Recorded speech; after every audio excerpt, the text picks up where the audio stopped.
12 parte comentario de la fábula El ratón y la ratonera. En la 10ª parte del comentario de esta misma fábula dije, comillas, señor Iglesias, usted y otras fuerzas políticas de izquierdas, proponen romper la unidad de España y la eliminación de los colegios de la religión. Mientras tenemos a los extremistas musulmanes amenazándonos con intento de guerra entre religiones no solo ya en España, sino en el mundo, este anuncio de los partidos de izquierdas presuntamente hayan provocado el siguiente anuncio por parte de los extremistas, para ellos seguimos siendo al-Ándalus. Pues mirad la siguiente noticia, Mediterráneo Digital, 12 de noviembre de 2015, los musulmanes se rebelan contra el Estado, no tenemos que someternos a la ley española. Detalles publicado el jueves, 12 de noviembre de 2015, 16 y 14, escrito por Mediterráneo Digital. El ceutí Mohamed Ahmed Ali, presidente de la Federación Española de Entidades Religiosas Islámicas, FERI, está muy disgustado con la injerencia y el control que, en su opinión, está ejerciendo el gobierno español sobre asuntos que a su juicio competen única y exclusivamente a los musulmanes. El dirigente de FERI se convierte así en el primer líder musulmán que defiende la autonomía de este colectivo en cuestiones que incluso sobrepasan el ordenamiento legal, en coherencia con la visión más puritana del Islam, que antepone los dogmas de fe a las decisiones seculares, es decir, que en materias donde la visión islámica colisione con las normas imperantes en algunas sociedades no islamizadas, estas deberán yustaponerse a la primera, lo que en la práctica dibujaría el escenario de un estado paralelo.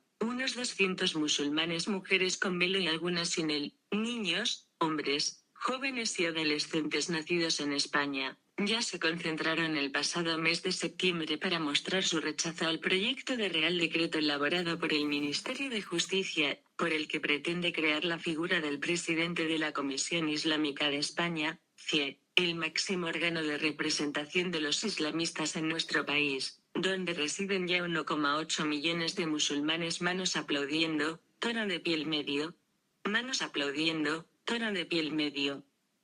Teniendo en cuenta que Marruecos es el país más cercano a España y dentro de España Andalucía, que decir una cosa, periódico 20minutos.es, el Código Penal marroquí, país musulmán, Islam, más cercano a España, es explícito. El artículo 220 condena penas de 6 meses a 3 años a quien emplee cualquier medio de seducción para quebrantar la fe de un musulmán o tratar de convertirla a otra religión, pero se aplica con frecuencia sencillamente a los musulmanes que se convierten. Nota, encima queremos o tenemos que acoger refugiados musulmanes, islámicos, en lugar de que sean solo refugiados cristianos. En primer lugar, porque ni por valores sociales, ni por derechos hacia la mujer, libertad de pensamiento, acción, elección y vestimenta, no hay ni trabajo, ni en muchos casos alimentos, ropa y falta de casa, que los musulmanes no se adaptan ni aceptan normas diferentes a las suyas. Periódico La Razón, España, la amenaza yihadista, nueva amenaza yihadista a España.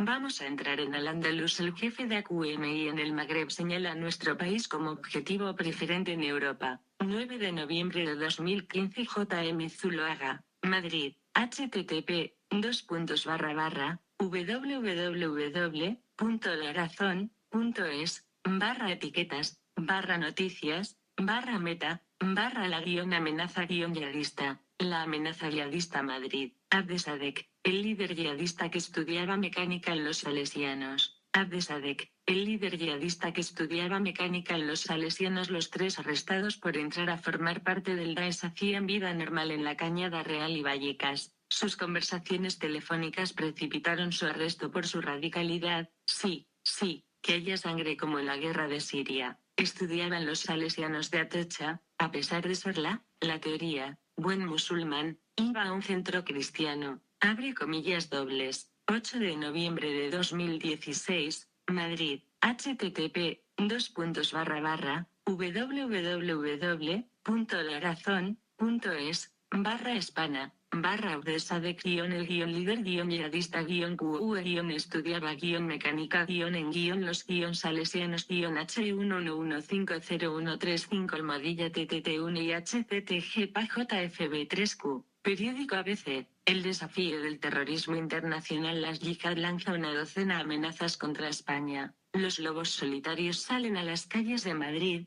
Texas y Sydney con cuchillos, por P. Muñoz J. Pagola Madrid 2 de noviembre de 2015 a las 11 horas, 38 minutos y 29 segundos horas, acta a las 11 horas, 38 minutos y 29 segundos horas C. Guardada en España. En lo que va de año, líderes de Al-Qaeda y el Estado Islámico han lanzado, al menos, 12 amenazas dirigidas expresamente contra España, a la que reprochan el sucesivo desmantelamiento de células yihadistas y recuerdan que la reconquista de Al-Ándalus es una reivindicación vigente. A ello hay que añadir las incalculables amenazas contra España a través de las redes sociales por parte de combatientes. Un exhaustivo informe del profesor Manuel R. Torres, del Grupo de Estudios en Seguridad Internacional, GESI, menciona las referencias que hace España a la propaganda yihadista, desde el año 1994 hasta nuestros días. Un análisis de los 9 primeros meses de este año acredita que el nivel de amenazas, más o menos veladas, se mantiene, y que incluso ha habido un repunte a lo largo de septiembre. Primavera Islámica 10 de septiembre. Sale a la luz el olor de los delicados tréboles y la simplificación de la explicación de las escrituras, que incluye 6 menciones a sucesos ocurridos en tiempos de Al-Ándalus. Además, en un vídeo, el líder de Al-Qaeda, Ayman al-Zawahiri, hace un llamamiento a la población musulmana para emprender la primavera islámica. Se hace mención a las dinastías musulmanas que tomaron el control de Al-Ándalus. Ello, en un contexto de amenazas, ya que el sustituto de Osama Bin Laden afirma que debe trasladarse la guerra al corazón de los hogares y ciudades de Occidente. Redobla así sus advertencias a los países de la coalición cruzada y propone superar las desavenencias para lograr una alianza con el Estado Islámico. España, en la cruzada 9 de septiembre, el número 11 de la revista en inglés Davic, incluye un artículo, desde la batalla de Azov hasta la guerra de las coaliciones, en alusión a la alianza liderada por Estados Unidos para combatir a los grupos yihadistas. La nueva coalición cruzada para Irak y Siria oficialmente incluye los siguientes países y entidades. Y, de nuevo, hace mención expresa a España. En números anteriores ha publicado fotografías de los atentados del 11M de Madrid. Debilidad occidental 9 de septiembre. El informe del profesor Manuel R. Torres recoge referencias del artículo Venganza para el Profeta, del jeque Nasr al-Anisi. Fue publicado en el número 14 de la revista Inspire, de Al-Qaeda. El autor se afana de la debilidad que muestran los países occidentales cada vez que sufren el zarpazo terrorista de las yihad, especialmente el cometido en enero en París contra la revista satírica Charlie Hebdo y un establecimiento judío que provocó conmoción en la comunidad internacional y también repulsa generalizada. Los jefes de los kufar,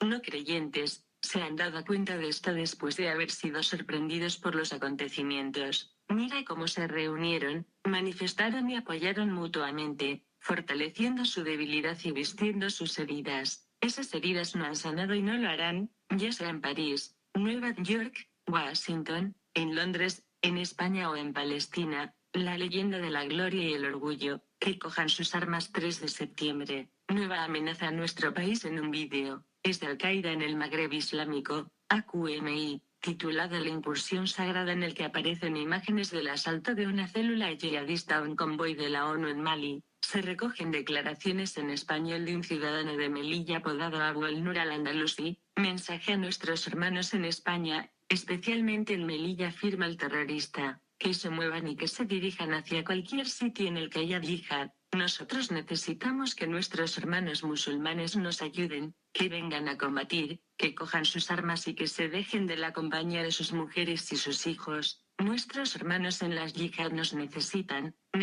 que auxiliemos a este bien, que auxiliemos a nuestro enviado, y esto es lo que les digo a nuestros hermanos, y espero que respondáis a este mensaje. Y Allahu Akbar. Mezquita de Córdoba 29 de agosto. El profesor de la Universidad de Granada Manuel R. Torres incluye, en el informe sobre las menciones que hace la propaganda yihadista a España, la difusión del vídeo, en inglés, elaborado por Al-Hayat Media Center, plataforma propagandística del Estado Islámico. Lleva como título El ascenso del califato y el retorno del dinar de oro. Aparecen imágenes de la Alhambra de Granada y la Mezquita de Córdoba. Ello, para aludir a la extensión del califato islámico a través de las ansiadas tierras de Al-Ándalus. Conquista de Al-Ándalus 14 de julio. Nuevo vídeo del Estado Islámico. elaborado, en árabe, por la wilaya de Raqqa, bajo el título Mensaje al pueblo de Argelia. El fuego de la guerra se ha encendido en Argelia y sus llamas no se extinguirán hasta la conquista de Al-Ándalus, España musulmana. 25 de junio, se conoce la difusión de un número especial de la revista, en inglés,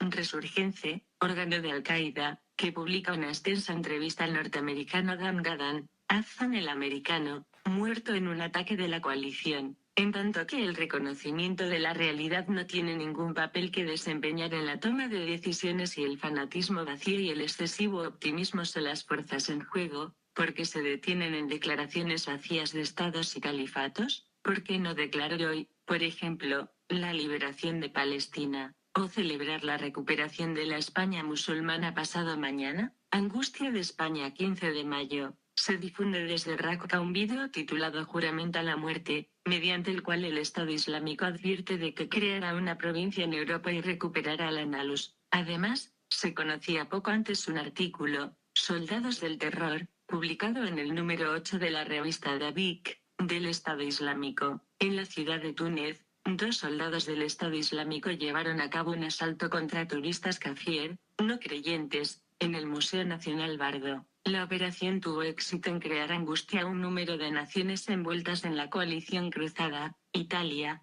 Francia, Reino Unido, Japón, Polonia, Australia, España y Bélgica. París y luego España. 12 de marzo. El líder del autodenominado Estado Islámico Abu Muhammad al-Adnani, emite una grabación en audio para aceptar la proclamación de lealtad del grupo nigeriano Boko Haram, y dice textualmente: deben saber que queremos París con el permiso de Alá antes que Roma y antes que España, después oscureceremos vuestras vidas y destruiremos la Casa Blanca, y la Torre Eiffel, con el permiso de Alá. Aniquilados en Madrid. 22 de febrero. El Frente Mediático para el Apoyo al Estado Islámico Al-Khilafa Media Foundation difunde en francés un artículo titulado Los Lobos Solitarios, escrito por Amil al-Busra. Ellos, los lobos solitarios, toman como ejemplos a sus predecesores, se rebelan contra la humillación y salen a las calles de Madrid, Texas, Sydney con cuchillos que portan en sus manos blancas para rasgar los vientres y decapitar las cabezas. Sentiréis el aliento cuando seáis discretamente aniquilados en las calles de Londres, Madrid y Sydney. Enaltecimiento del 11M. 12 de febrero. En el número 7 de la revista en inglés Dabiq se publica una entrevista con Abu Mar al-Balhiki en la que reprocha la detención de yihadistas. Ellos recopilaron inteligencia de todo el mundo desde Europa a América para conseguir detenerme.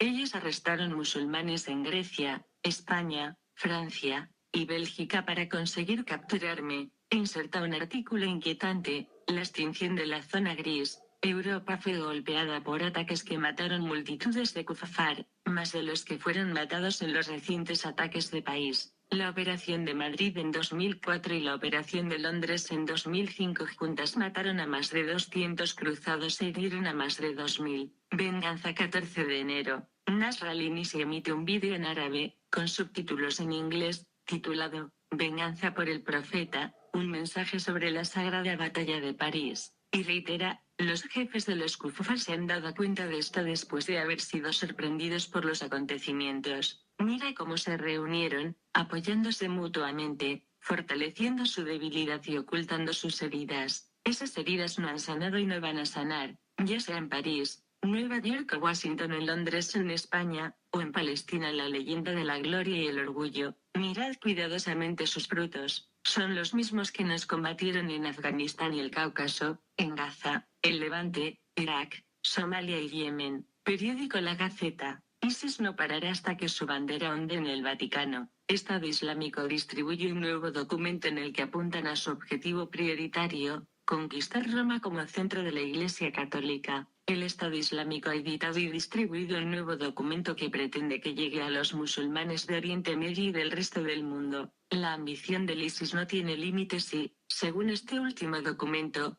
van a luchar hasta que la bandera del califato ondee en lo alto de la cúpula del Vaticano. En la propaganda del grupo terrorista se lee: pedimos a Alá que apoye los muyahidines, guerreros del Estado Islámico contra agentes de los idólatras y los cruzados. para añadir que el objetivo final es que su estandarte esté en lo alto del edificio que simboliza la Iglesia Católica y también en lo alto de Estambul. El documento propagandístico de ISIS publica una foto del Papa Francisco durante su visita a Turquía en la Mezquita Azul de Estambul junto al gran muftí islámico Rami Yaran. Ambos rezaron juntos en la mezquita en un acto de respeto, cosa que los yihadistas consideraron como un acto de grave traición, llegando a llamar al muftí apóstata por mantener una reunión y rezar con el Papa cruzado. En la 10ª parte del comentario de la fábula El ratón y la ratonera dice lo siguiente: todo esto sucedió mientras los musulmanes estuvieron en España dentro de sus dominios o territorios, Califato de Granada, de Córdoba y otros reinos musulmanes, y a los cristianos que habitaban en sus territorios los llamaban mozárabes y les obligaban a pagar un impuesto llamado jizya. Además hablan árabe, visten ropas similares, incluso llegan a no comer cerdo, pero siguen siendo católicos. En un principio están tolerados, aunque tienen que pagar impuestos extraordinarios de los que estaban exentos los musulmanes. En los siglos 9 y 10, se produjeron campañas de conversión al Islam, los muladíes, españoles convertidos al Islam. La tolerancia religiosa concluye con la llegada de los almorávides y almohades, dominaron el norte de África y el sur de la península ibérica, desde Siria, Irak, Irán, Pakistán, Afganistán, etc. Actualmente grupos como Al-Qaeda, Estado Islámico, y otros grupos extremista, momento en el que los mozárabes tienen que optar entre la conversión o el éxodo, refugiados cristianos, al norte donde se encuentran los reinos cristianos, en el Ande desde el punto de vista cristiano, y en la actualidad son las autonomías, que lleva bajo las normas cristianas de vestimenta, de religión y costumbres. Lo que está pasando ahora, señoras, esto también es educación, concienciación y protección de nuestros valores,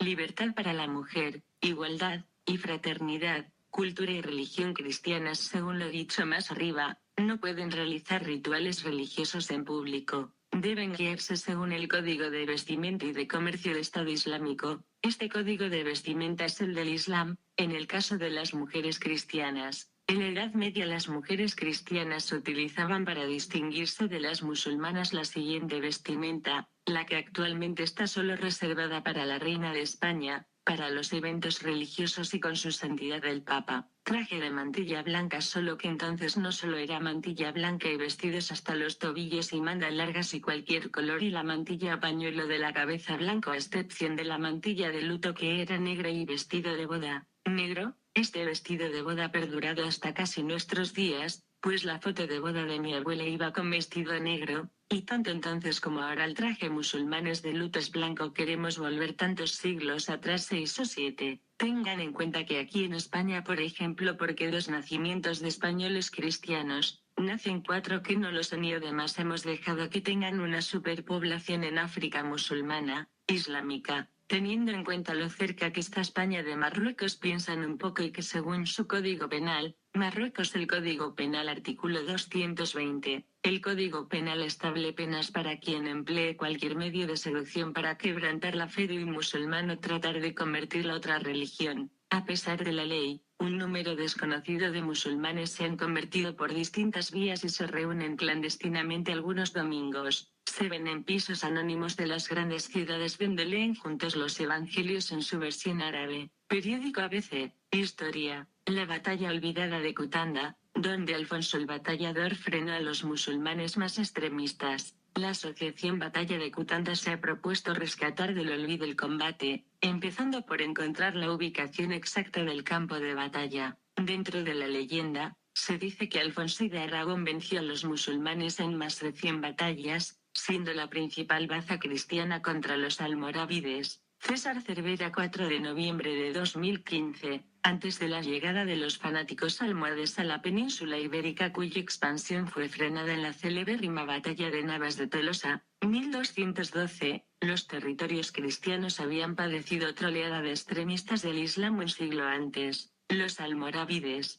El imperio almorávide estaba vertebrado por unos monjes soldado procedentes de grupos nómadas del Sáhara, que abrazaron una interpretación rigorista del Islam y consiguieron trasladar su guerra santa al otro lado del Mediterráneo en el siglo XI, viéndose cada vez más acorralados por los reinos cristianos, que en 1085 tomaron Toledo. los musulmanes andalusíes decidieron pedir auxilio a los curtidos guerreros almorávides, bajo el mando de su jefe Yusuf ibn Tasufin. Aquella decisión fue la perdición de los andalusíes moderados, y supuso para los cristianos un nuevo derrumbe de sus fronteras. Alfonso V de León fue derrotado en la batalla de Sagrajas, cerca de Badajoz, el 23 de octubre de 1086, a manos de ese grupo de fanáticos que vestían con piel de oveja y se alimentaba con dátiles y leche de cabra como los legendarios fundadores del Islam. Después de esta batalla, los almorávides se alzaron como dueños y señores del sur de la península, obligando de nuevo a los cristianos a asumir una posición defensiva. En 1094, la conquista de Valencia por el Cid Campeador dio un respiro a los territorios próximos a lo que hoy es Aragón, pero la muerte de este provocó que en 1102 numerosas plazas pasaran de golpe al dominio islámico. La amenaza se cernía de nuevo sobre toda la franja mediterránea. Vestían con piel de oveja y se alimentaba con dátiles y leche de cabra como los legendarios fundadores del Islam. El reino taifa de Zaragoza se subordinó a los líderes almorávidos cuando vio comprometidas sus tierras por el rey aragonés Alfonso el Batallador, en un pacto con el diablo parecido al que ya hiciera el sevillano Al-Mutamid tras la caída de Toledo. En 1110, los almorávides entraron en Zaragoza en medio de los vítores de buena parte de la población para tomar control de la ciudad. No en vano, en una demostración de que la expansión de los recién llegados perjudican tanto a los cristianos como a los musulmanes moderados, Abd el-Malik Ibn al-Daula, pilar de la dinastía, el último rey de la taifa de Zaragoza, se replegó al castillo de Rueda de Jalón, donde se declaró vasallo del monarca Alfonso I de Aragón. Solo el rey guerrero parecía capaz de interponerse entre los musulmanes más extremistas y los territorios cristianos. Alfonso el Batallador impone su genio. La leyenda del aragonés afirma que venció a los musulmanes en más de 100 batallas, siendo la principal baza cristiana contra los almorávides. Tras arrebatarles Zaragoza en una suerte de cruzada, Alfonso I tomó Tudela, Tarazona y otras poblaciones de los valles del Ebro, Huesca y Jalón. Frente al avance cristiano, el emir Ali Ben Yusuf encargó a su hermano, Ibn Tayas, poner en marcha en el invierno de 1119 un ejército que sacara rédito de las disensiones entre Alfonso y su esposa doña Urraca, reina de León y de Castilla. El batallador,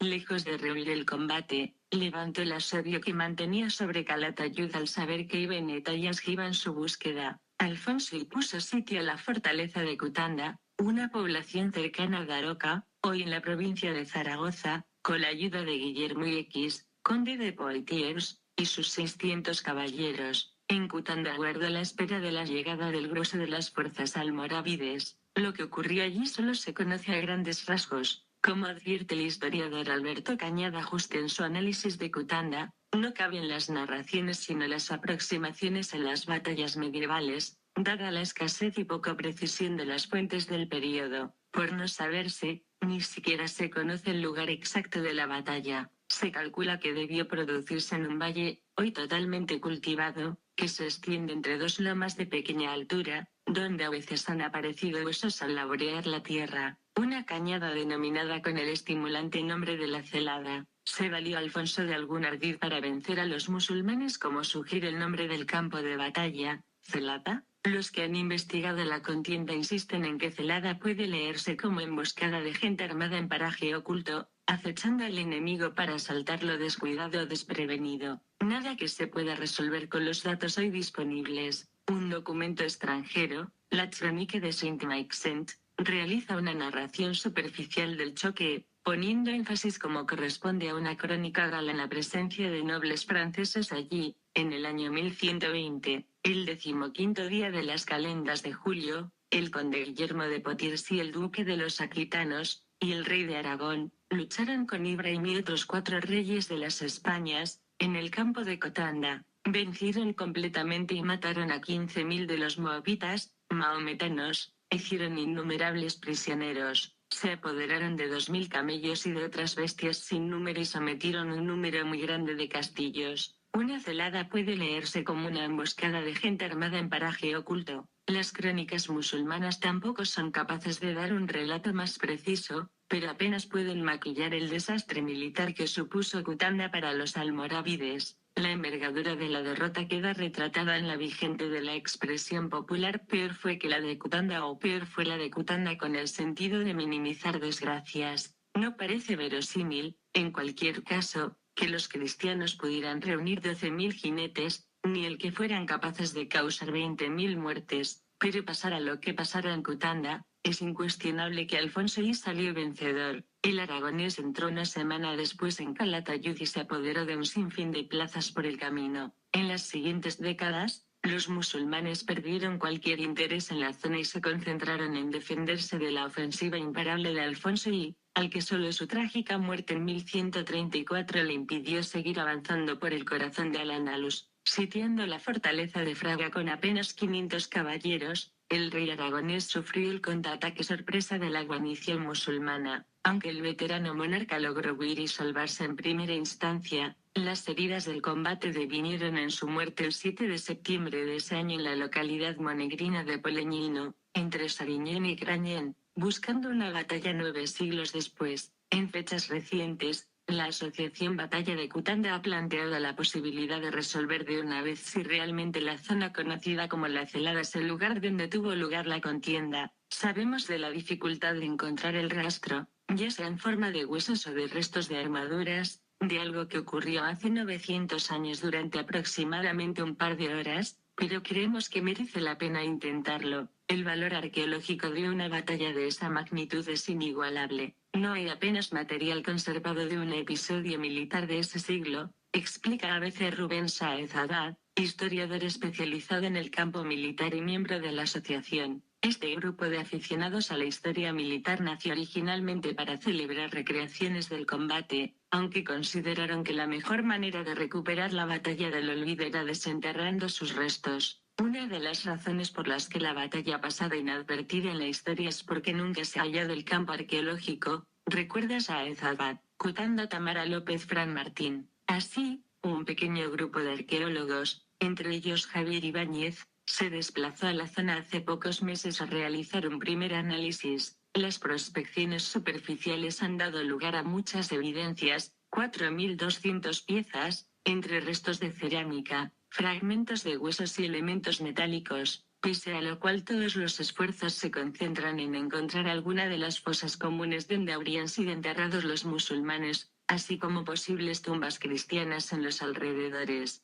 La Asociación Batalla de Cutanda ha contado con la ayuda del Ministerio de Defensa para esta fase de la búsqueda. Una unidad de Pontonero desplegaron el pasado viernes, día 30 de octubre, sus sistemas de detección geofísica, georradar y magnética en la tarea de intentar hallar restos materiales. En total, 5 soldados de la Compañía de Desactivación de Explosivos del Regimiento de Pontoneros de Zaragoza rastrearon un espacio de 800 metros cuadrados con 5 equipos utilizados habitualmente para la detección de explosivos enterrados para intentar localizar vestigios del combate. El georradar es una técnica no intrusiva que permite detectar la presencia de estructuras, fosas, muros, suelos, etc., y de remociones e irregularidades del terreno existentes en el subsuelo sin necesidad de realizar una excavación en profundidad. Periódico La Gaceta. La crisis migratoria puede llevar a Alemania a la guerra civil. Hans-Jörg Muller advierte de los riesgos de la acogida masiva de extranjeros, la pérdida de los valores tradicionales y el descontrol que los recién llegados generan en las ciudades. Arturo García.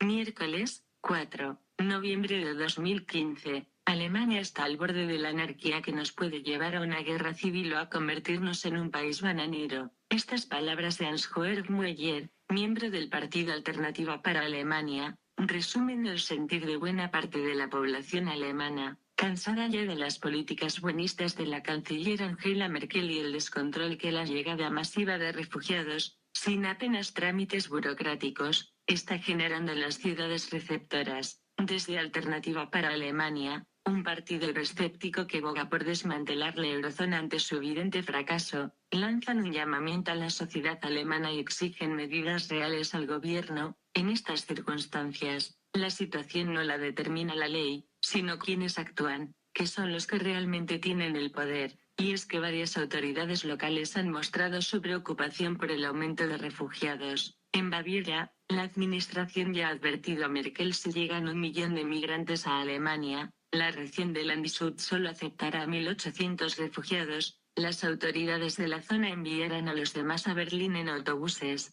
Hace unos días se conocía la situación de Sundte, un pequeño municipio situado al noreste de Alemania en el que solo viven 102 personas. A comienzos de mes, las autoridades locales informaron al alcalde de la localidad, Christian Fabella, que debía acoger a unos 1.000 solicitantes de asilo. Posteriormente, esta cifra fue reducida a 500 personas, con un techo límite de 750 refugiados. La decisión de Merkel no ha sentado nada bien en la zona, pues desde Sundta mantienen que es imposible que 1.000 refugiados se adapten en una localidad tan pequeña. Cabe destacar que el pueblo no cuenta con tienda ni comisaría de policía y carece, asimismo, de instalaciones educativas. Merkel busca la cuerda a la desesperada. La canciller y sus socios en la Gran Coalición, los conservadores de Baviera y el Partido Socialdemócrata, SPD, se han mostrado este martes confiados en que lograrán una respuesta consensuada ante la crisis de los refugiados, tras semanas de tensiones y críticas internas. Quiero que, en un par de años, los ciudadanos alemanes puedan decir, lo hicieron bien entonces, lo hemos conseguido, ha subrayado Merkel, acompañada por el primer ministro del Estado Federado de Baviera, Horst Seehofer, que en su momento se mostró partidario de seguir las políticas del líder húngaro, Viktor Orbán. El acuerdo entre los tres socios de la coalición fue imposible el fin de semana y el jueves volverán a intentarlo en una nueva reunión en la Cancillería, donde Merkel se juega su credibilidad ante toda la población alemana.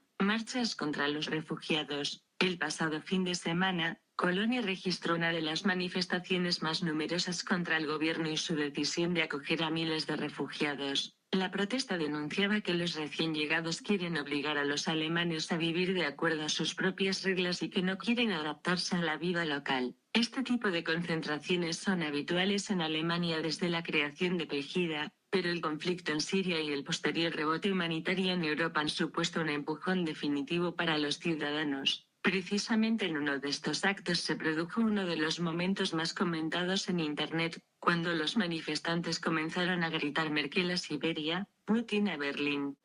Web La otra outrera. La oposición alemana advierte que Alemania está al borde de la anarquía y la guerra civil. https://la-otra-outrera.org/punto.com//la-oposición-anarquía-la-guerra-civil. Si aquí no hay trabajo, en Andalucía 1.282.000 de un total 4.851.000 de parados, y hay familias que no tienen comida, ni casa, ni ropa y tienen que ir a banco de alimentos, ropa y que tienen que ir a otras ONGs. Además de que le ofreceríamos a los refugiados sanidad gratuita sin haber cotizado, educación, seguridad y servicios sociales también, además de la religión diferente. A mí personalmente no me gustaría tener que leer los siguientes titulares. Periódico La Gaceta. La crisis migratoria puede llevar a Alemania a la guerra civil, pero en lugar de poner a Alemania que pusiera, la crisis migratoria puede llevar a España a la guerra civil. Web La otra outrera. La oposición alemana advierte que Alemania está al borde de la anarquía y la guerra civil, pero en lugar de poner la oposición alemana que dijera, la oposición española advierte que España está al borde de la anarquía y la guerra civil. Cara llorando a mares. Cara llorando a mares. Cara llorando a mares. Cara de terror. WordPress. Alemania, enfrentamientos en erupción cuando la policía trata de separar a los patriotas antimusulmanes de los izquierdistas pro-musulmanes. Publicado el 8 de noviembre de 2015 por Edwin 2295. La manifestación fue en contra de la insurgencia musulmana migrante organizada por el nuevo grupo anti-islam Alternativa para Alemania. Los manifestantes serían contrarios a los del grupo de extrema izquierda mal llamado Antifa, antifascismo. Había carteles contra los musulmanes y fotos de la canciller Angela Merkel con un airbag islámico en todas partes. Informaticana, sean los cristianos que sean, quita las cruces de las iglesias para no ofender a los refugiados. Lola González Giraldós 10 de noviembre, de 2015, es la iniciativa que han puesto en marcha algunas iglesias evangélicas en Alemania y Suecia para que los inmigrantes de religión islámica se sientan acogidos. Somos tontos, no lo hagamos, que ellos respeten a nosotros. Por ahí puede empezar una guerra entre religiones, añadió. Las iglesias cristianas se vacían de sus símbolos religiosos para que los refugiados de religión islámica no se sientan incómodos. Esta es la iniciativa que se ha puesto en marcha en Alemania y que han acogido con entusiasmo algunas de las iglesias evangélicas del país. Este ha sido el caso de la iglesia Königsarteschtmachtendorf de la ciudad alemana de Oberhausen, que ha decidido privar a los fieles del altar, el púlpito, la pila bautismal y los bancos para acomodar en el interior del templo a los refugiados sirios e iraquíes. El objetivo no es solo habilitar el espacio para acomodar a los refugiados de guerra, sino que, reconociendo que la mayoría son devotos del Islam, eliminar los símbolos cristianos para no ofender a los huéspedes sin tener en cuenta las raíces cristianas de Alemania y Europa. Asimismo, en el interior de la iglesia se habilitarán dormitorios y cocinas improvisadas, así como lavadoras en el patio del recinto. Así lo ha confirmado el pastor evangélico Joachim Deterding, que fue el que informó a las autoridades municipales de la iniciativa que llevaría a cabo su iglesia.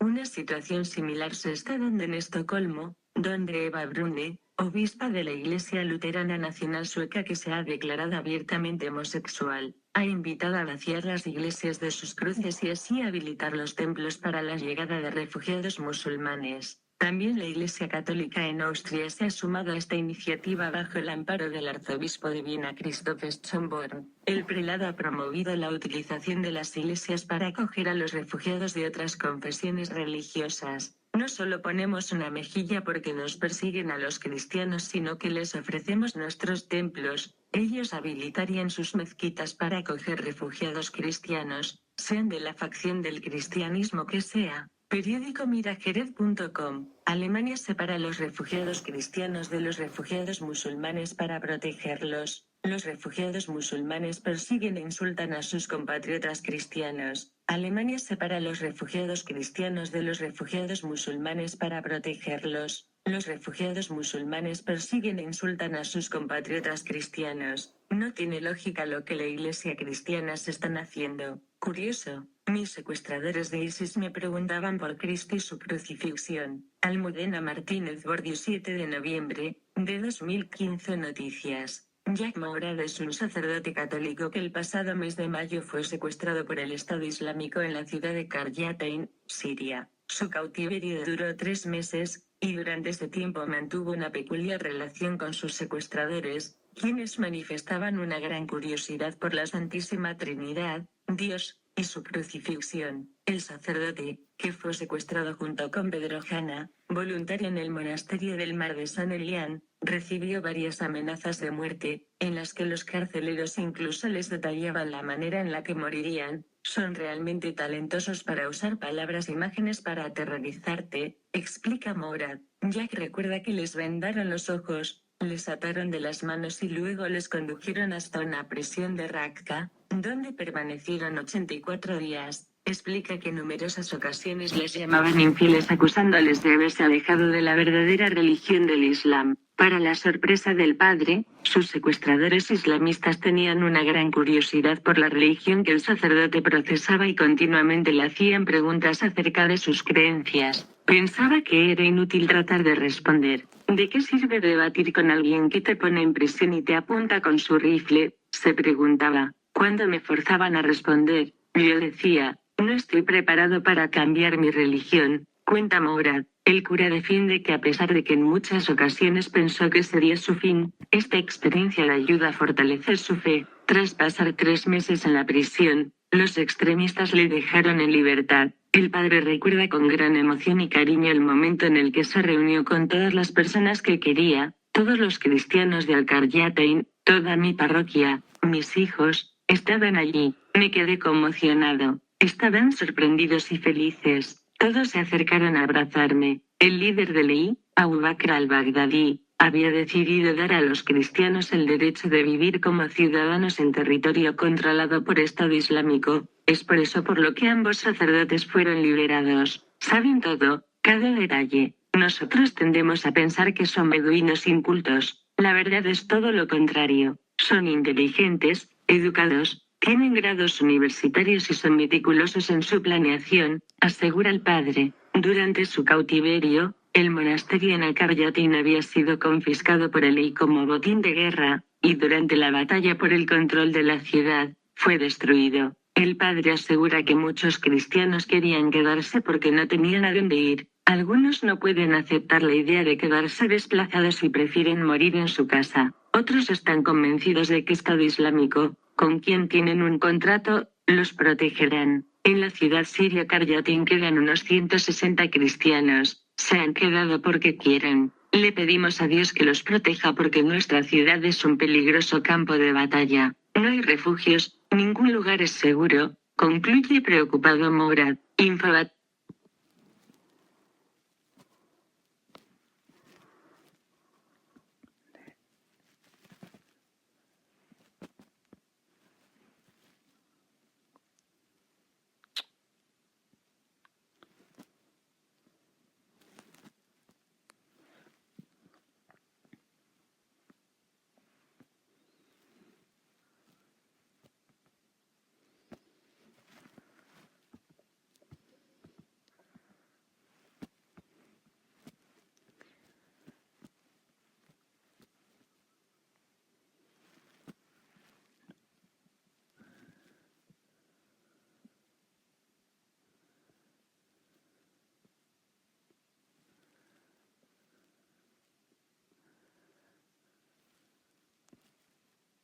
Infovaticana.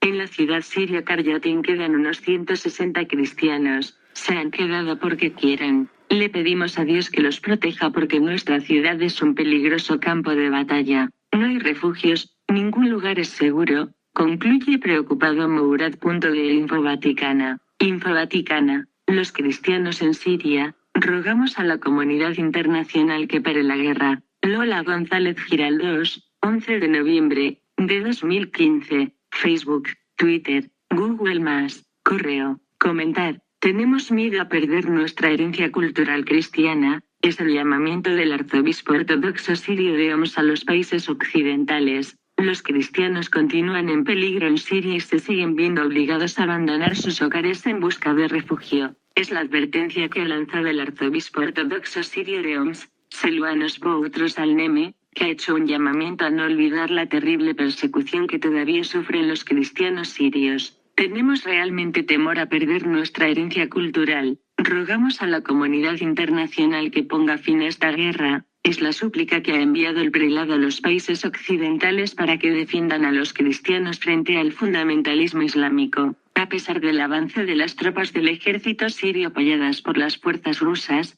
el arzobispo de Homs ha denunciado que el ISIS tiene como objetivo las ciudades sirias cuya población es mayoritariamente cristiana. Este es el caso de la ciudad cristiana de Sadat, de la que ya han ido más de 15.000 personas que temen las acciones de los yihadistas. En un mensaje de socorro a Occidente, el arzobispo de Homs ha contactado con ayuda a la iglesia necesitada para informar de la situación de los cristianos obligados a abandonar sus hogares en Sadat para huir a zonas relativamente más seguras como Homs, Faidal y Feirouza. Tenemos miedo de que Daesh conquiste la ciudad, que Dios no lo permita. Perderíamos el centro del cristianismo en nuestra diócesis, ha asegurado Selwanos Boutros Al-Neme. La ciudad de Sadat es uno de los mayores focos cristianos de la región y, por tanto, un objetivo claro para los terroristas, que ya conquistaron la localidad en 2013, aunque finalmente el ejército sirio consiguió hacerse con el control del lugar. Durante el periodo en el que lograron hacerse con Sadat, los yihadistas devastaron casas e iglesias y asesinaron cruelmente a 45 cristianos para después enterrarles en fosas comunes. Ahora los cristianos de Sadat temen que la historia se repita ya que el ISIS está conquistando las ciudades vecinas y ha amenazado con matar a todos los cristianos de Sadat, según afirman las autoridades religiosas. Sadat, informa la Iglesia Ortodoxa Siria, es un centro cristiano de gran importancia. Allí, la población todavía habla arameo, la lengua de Jesús. Además tenemos importantes iglesias, es realmente un centro de la herencia cristiana. No me puedo imaginar qué sucedería si se pierde. En cuanto a la situación actual de la guerra contra el ISIS, la Iglesia Ortodoxa Siria afirma que el ejército del gobierno intenta defender a la población, pero es una tarea complicada ya que las luchas son muy fuertes y el ISIS utiliza armas pesadas y lucha violentamente. www.infovaticana.com/nativo. Espero que aquí no lleguemos a eso. Debemos de respetar la religión católica en los centros educativos. Periódico El País. Confirman uso de armas químicas en varios choques entre régimen de Siria y yihadistas. La Organización para la Prohibición de las Armas Químicas, OPAC, confirmó ayer el uso de gas mostaza en un ataque en agosto pasado en la localidad siria de Marea, situada en el norte de Alepo, informó el órgano ejecutor de la Convención sobre las Armas Químicas con sede en La Haya, Holanda 7 de octubre de 2015. Periódico Libertad Digital. El New York Times reconoce ahora que Estados Unidos encontró miles de armas químicas en Irak. 20 de octubre de 2015. Esto podría darle la razón al expresidente José María Aznar cuando envió tropas a Irak para combatir para que evitar el uso de armas químicas, quizá han sido creadas y extendidas por LS extremistas. Teniendo en cuenta que Irak está entre Siria y Afganistán, puede ser que la guerra de Siria derive de la de Irak y Afganistán. Son países musulmanes y los extremistas dado que el mal llamado Estado Islámico, creado en 1980 en la guerra Afganistán además de los intereses que hay de los diferentes países. Periódico El País. Amenaza de guerra pleno parlamentario en vísperas del ataque. Aznar envía 3 buques y 900 soldados para dar apoyo humanitario en la guerra contra Irak. Zapatero exige al presidente del gobierno que asuma responsabilidades ante la decisión definitiva. Por Camilo Valdecantos, Madrid, 19 de marzo 2003. Un párrafo. Habrá también unidades de tierra especializadas en defensa nuclear, bacteriológica y química, equipos de reconocimiento químico y radiológico, una estación de descontaminación, acompañados, también, por un escalón médico avanzado. Para leer más, http://elpais.com/diario/003/003/10480284021-8502115.html